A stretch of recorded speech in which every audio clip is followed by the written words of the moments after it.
पूरे जीवन सेवा करो, तुमसे अपना हिसाब चुकाने के लिए वो आया है। अब यहां ऋण चुकाए बिना कोई जा नहीं सकता, सह जाओ। अपने घर का भाई ही भारी दुश्मन बन गया और क्लेश हिसाब है। जिनसे तुमने सेवा करवाई है उनकी सेवा करनी पड़ेगी। अच्छा, ऐसा धोखा हमारे साथ किया, भोगोगे तुम।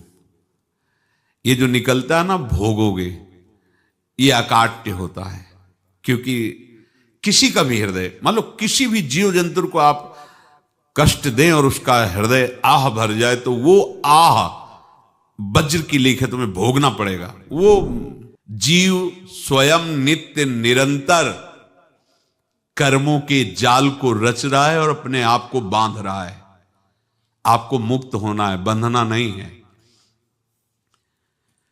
जीव का जन्म कर्मों के अनुबंध से होता है, कर्मों के बंधन से होता है, और उसको अपना ऋण चुकाना होता है।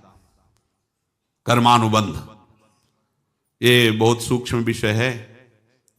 जैसे आप जिस परिवार में जन्म लिए हैं तो उस परिवार के लोगों से आपका ऋण है, इसलिए उसी परिवार में आप आए हैं। और ऋणानुबंध उसको बिना चुकाए या बिना वसूल किए आप वहां से जाएंगे नहीं। आपको लेना है तो वसूल करना है और देना है तो चुकाना है। ये पूर्व के जन्मों से निश्चित किया गया है। जैसे किसी के यहां पुत्र हुआ, जन्म से ही पैसा खर्चा शुरू हुआ, जो बड़ा हुआ तो उद्दंडता के द्वारा मार पूरे परिवार को क्लेश पर क्लेश देता चला जा रहा है। ये तुम्हारे कर्म का फल है। या ऐसे शक्तिहीन बुद्धिहीन ऐसे पागल पूरे जीवन सेवा करो, तुमसे अपना हिसाब चुकाने के लिए वो आया है।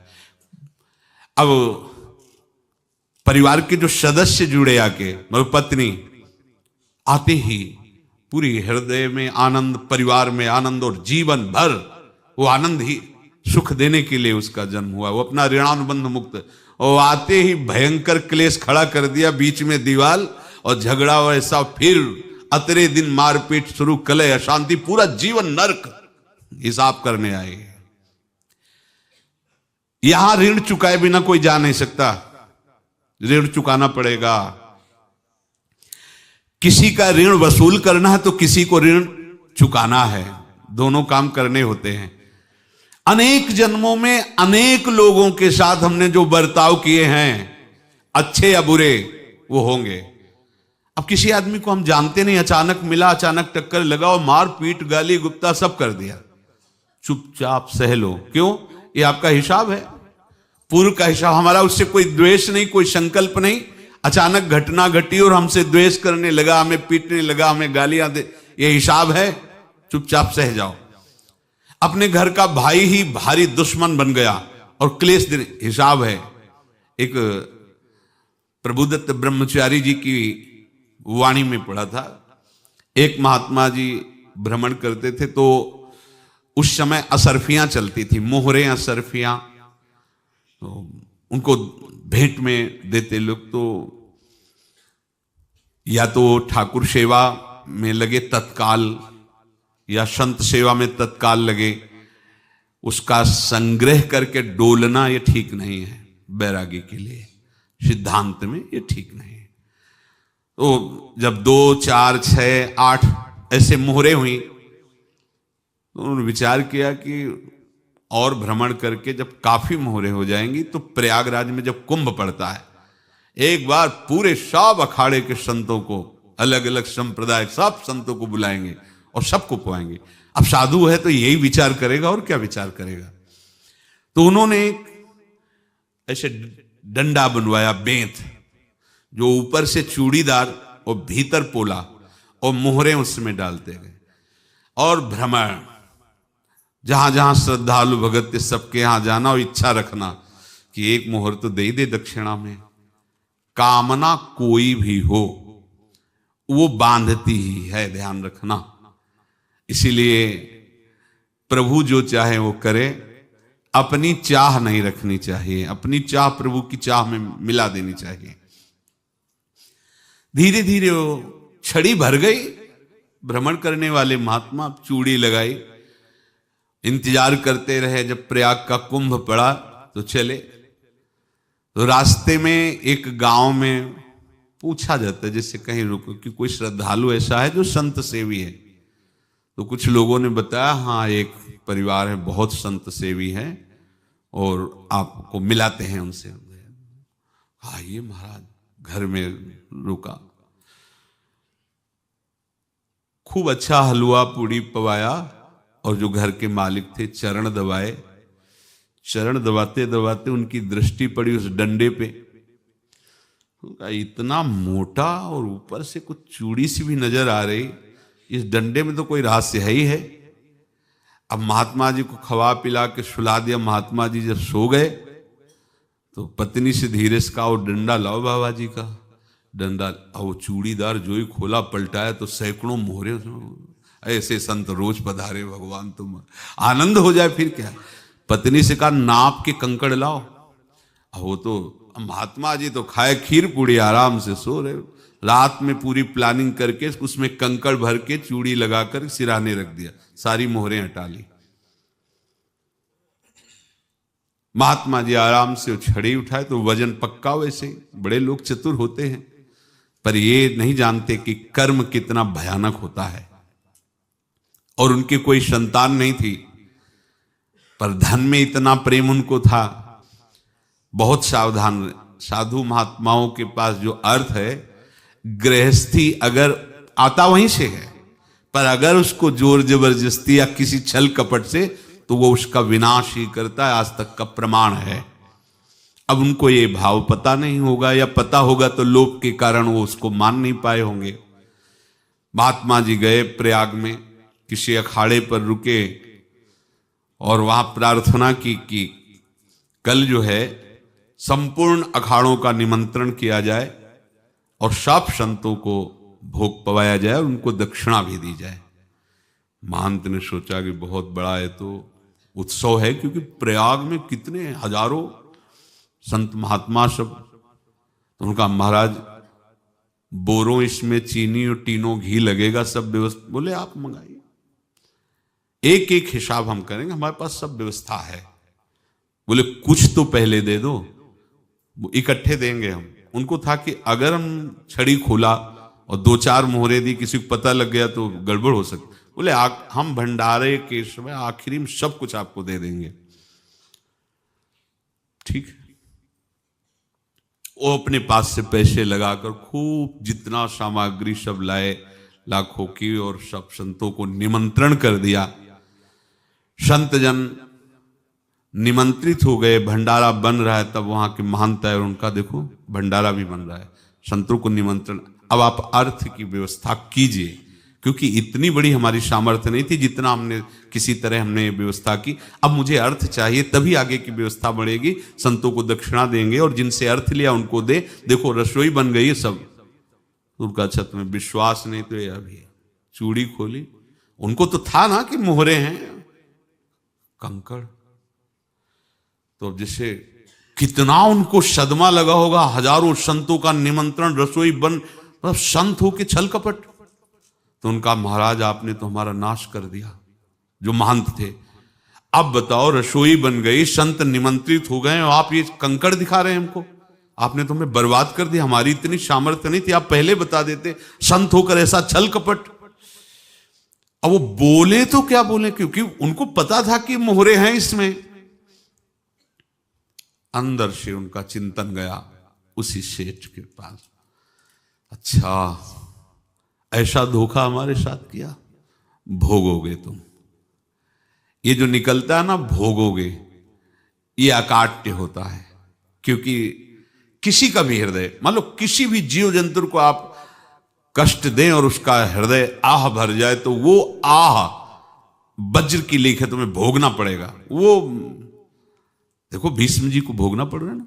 सांप को ऐसे धनुष की नोक से उठाया और बंबूल के कांटों के ऊपर फेंक दिया, कई दिन तक शेदा हुआ, वो आह भर करके मरा। तो आपको 6 महीने बाणों की सैया पर आह किसी की ना लेना जिंदगी में। कोई ऐसा कोई आह भर करके कह दिया तुम समर्थ हो, हम तो कुछ कर नहीं सकते। और अंदर से दुख, फिर फिर तुम्हारी सामर्थ्य काम नहीं करेगी, मिट्टी में मिला देगी।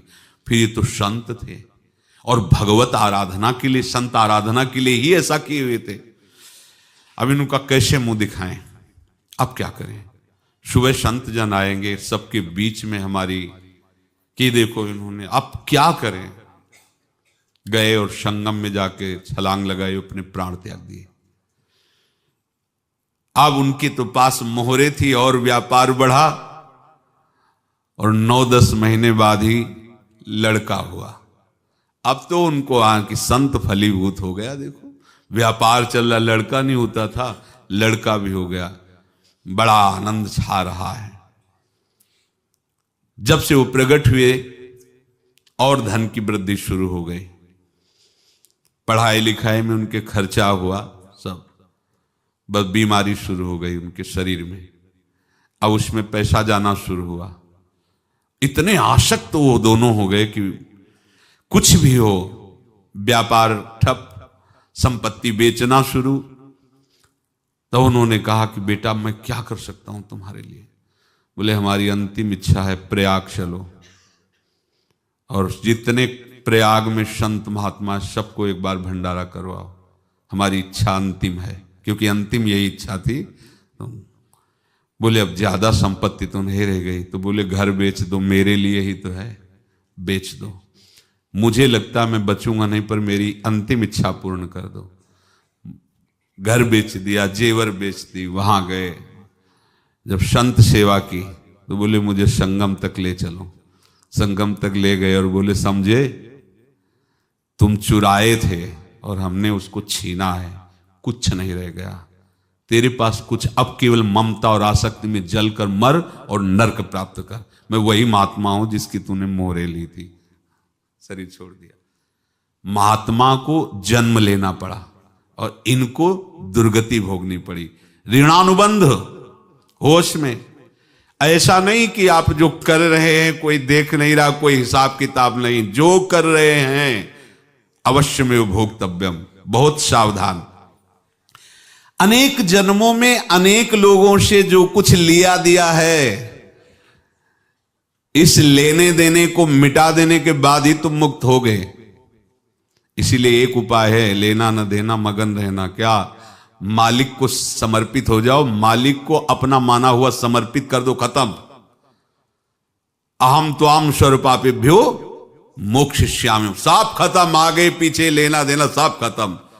एकादश स्कंद में भगवान श्री कृष्णचंद्र जी ने कहा, जो मेरे चरणों का आश्रय लेकर भक्त मेरा भक्ति करता है, उसके पितृ ऋण, मातृ ऋण, देव ऋण, ऋषि ऋण, सब ऋणों से मैं मुक्त कर देता हूं। बस यही एक उपाय है जो इसके बंद करने का उपाय भक्तों के लिए है, वो यही है, भगवान की शरण में होकर अपना माना हुआ पूरा भगवान के अर्पित कर दो। अर्पित करने का तात्पर्य उसमें अहम हटा दो। तो दियम वस्तु गोविंदम तुभ्यमेव समर्पये। जिनसे तुमने सेवा करवाई है उनकी सेवा करनी पड़ेगी, जिनसे तुमने जो कुछ लिया है उनको देना पड़ेगा। ये लेने देने का व्यापार जब तक समाप्त नहीं होगा तब तक तुम्हारा जन्म मरण चलता रहेगा। अब आपको यहां समझना है, यदि आपसे किसी ने पैसे लिए बेईमानी करके नहीं दे रहा है तो आप उसको गाली मत दीजिए, आपने बेईमानी की थी इसलिए आपकी बेईमानी हुई है, ले गया, कोई बात नहीं है, बंधन से मुक्त हुए, जो बोझा था चला गया। उसको ऐसा ना देखे कि ये बेईमान हमारे रुपए मार लिए, अब जो कुछ होगा देखेंगे। अगर आप आगे नया कुछ करते हैं तो फिर आगे का हिसाब आपको भोगना पड़ेगा, ध्यान रखना। ऐसा नहीं है कि आपको भोगना नहीं पड़ेगा। एक ही उपाय है कि अब जो शरीर धारण किए इसी में जो भोग ले, आगे ना होना चाहिए। तो क्या करे? सर्वतो भावेन भगवान की शरण ले ले। ये तो सर्वाणि कर्माणि मयि सन्न्यस्य मत्पराः अनन्येनैव योगेन माम ध्यायन्तु उपासते तेषामहं समुद्धर्ता मृत्यु संसार से। ये बड़ा कठिन है पार होना, कोई छोटी मोटी बात है। एक महात्मा बाल्यावस्था से भजन करते थे, शालिग्राम भगवान पास रखते थे और उन्हीं की आराधना करके बस पाठ, नाम, जप और भ्रमण करते थे। यौवन अवस्था थी, गंगा जी के किनारे अपने ठाकुर को विराजमान करके स्नान करने के लिए कपड़ा ही उतार रहे थे कि 90 लोग आ गए, भाला तलवार सब ले, मारो मारो इसको मारो, घेर लिया। तो उन्होंने हाथ जोड़कर कहा हमने क्या अपराध किया, कोई सुन ही नहीं रहा। तो उन्होंने कहा मार तो डालोगे ही आप 90 लोग, हम कोई अस्त्र शस्त्र तो लिए नहीं, एक बार हमें गंगा में डुबकी लगा देने दो और अपने ठाकुर को स्नान करा देने दो, फिर इसके बाद आप मार देना। भगवत इच्छा से वो लोग रुक गए, स्नान किया और अंदर से प्रार्थना की, प्रभु ये क्या लीला है आपकी, आपके सिवा मेरा कोई है नहीं और ये मुझे मारना चाहते हैं। तो भगवान ने जानते हो क्या कहा उनके अंतर में, तुम मेरे में ध्यानस्थ हो करके शरीर को छोड़ो, ये लोग मारेंगे, ये मेरे भजन का फल है कि तुम्हें 90 जन्म नहीं लेना पड़ेगा, एक ही जन्म में 90 मिलके, तुमने 90 हिंसा की थी पूर्व में, तो तुम्हें 90 बार जन्म लेना होता और एक एक करके मारते। ये मेरे भजन का प्रताप है कि एक बार में ही 90 का हिसाब हो जाएगा। तुम आंख मूंदो, मेरे ध्यान में मगन रहो, मेरे प्रताप से तुम्हें कोई चोट नहीं होगी और स्वाभाविक मूर्छावस्था में प्राण तुम्हारे छूट जाए। ऐसा ही हुआ, ऐसा हुआ। तो ये बात समझ लो कि ये जो कर्मानुबंध है, ऋणानुबंध है। आप देखो, अगर शाप महात्माओं ने दिया कि तुम्हारे वंश का इससे विनाश होगा, तो भगवान भी परम धाम जा रहे तो उसी कील से, बाण की नोक में जो मछली लील गई थी छोटा कण, उसी से की नोक बनाई और उसी नोक को प्रहार किया, भगवान के श्री चरण में वही बाण की नोक लगी और भगवान ने स्वीकार किया ना। भगवान का बड़ा लीला विचित्र है। अगर छुप करके उधर रामावतार में बात, तो इधर ऐसे स्वीकार किया है भगवान ने। ऐसा कहीं नहीं दिखाया कि मैं भगवान हूं तो मैं अपने लिए, ऐसा नहीं दिखाया। नारद जी का हित किया पर नारद जी ने शाप दिया तो भगवान ने स्वीकार किया। बंदरों ने ही सहायता की, जैसा बोले थे वैसा। ये लीला इस शरीर में भोगनी पड़ेगी। हां, ज्यादा को कम में भुगता देंगे, पर अब अगला शरीर ना मिले, इसके लिए सर्वतो भावेन भगवान के आश्रित हो जाए। जैसे आपने दुकान फैला रखी है तो उसमें दो काम होते हैं, लेना और देना। किसी को उधार दिया है तो हमें उससे लेना है, और कोई नगद देकर सामान ले रहा है तो उसे सामान देना है, या उधार लिया है तो हमें उधार देना है। अब अगर दुकान बंद करनी है तो तुम्हें देने वालों पर जोर देना है, लेने वालों पर जोर नहीं। लेने वाला तो जाओ हम क्षमा किया, समर्पित किया, हमारा कोई संबंध नहीं, खत्म हो जाए, वो खुशी हो जाएगा। लेकिन देने वाला तुम अगर दुकान भी उठा दोगे तो जहां भी रहोगे तुम्हारे पास वो आएगा, लाइए हमारा। तो देने पर नजर रखिए, जिसका जिसका हिसाब है वो आपके सामने आता जाए, हटाते जाओ। लेने पर नजर मत रखिए और दुकान फौरन उठा दीजिए, नहीं अगर लेते देते रहे तो चलता रहेगा। आगे चलकर कुछ लेना न देना, मगन रहना बस अपने प्रभु के चिंतन में। अब हम कैसे जाने कि किसको क्या देना है, हमें क्या पता? तो हम पूरा हिसाब जिनको पता है उनको दे देते हैं, समझ रहे हो? उनको पता है क्या लेना है क्या देना है, तो इनके पास पहुंच गए या सरकारी हिसाब से सब बराबर कर देंगे। हमको अपनी जिम्मेवारी इनकी चरणों में समर्पित कर देना है, तभी हम जीवन मुक्त होंगे। ये रहस्य की बात है। प्रभु कह रहे हैं यस्य सर्वे समारंभा काम संकल्प वर्जिता ज्ञानाग्नि दग्ध कर्माणं तमाहु पंडितम बुधा। जिसके संपूर्ण कर्मों के आरंभ संकल्प और कामना से रहित हैं, तथा जिसके संपूर्ण कर्म ज्ञान रूपी अग्नि से जल गए हैं, उसको ज्ञानी जन भी पंडित कहते हैं, बुद्धिमान कहते हैं। पूज्य श्री भाई जी महाराज कह रहे हैं जैसे वहां ज्ञानाग्नि से दग्ध कह रहे हैं, तो अपने वृंदावन वासियों का प्रेमाग्नि से सब कर्म संस्कार दग्ध होते हैं। जिस समय आपके हृदय में भगवत प्रेम का प्रादुर्भाव होगा तो लेश मात्र कभी तुम्हें दुख नहीं भोगना पड़ेगा। प्रेम का प्रादुर्भाव होते ही दुख का नाश हो जाता है। महासुख। जब प्रेम का प्रादुर्भाव होगा तो समस्त पाप भस्म हो जाते हैं, अशांति नष्ट हो जाती है, संसार ज्वाला स्पर्श भी नहीं कर सकती है। जब भगवत प्रेम का प्रादुर्भाव होता है तो हो सकता है उस उपासक के जीवन में दुखों का पहाड़ टूट पड़े, परिवार खिलाफ, शरीर रोगी, अव्यवस्था, बहुत बहुत कुछ, सब कुछ। कह रहे हैं इतना सब होने पर भी उसके हृदय में कोई भी दुख नहीं होता। ऐसा सामर्थ्यशाली भगवत प्रेम है।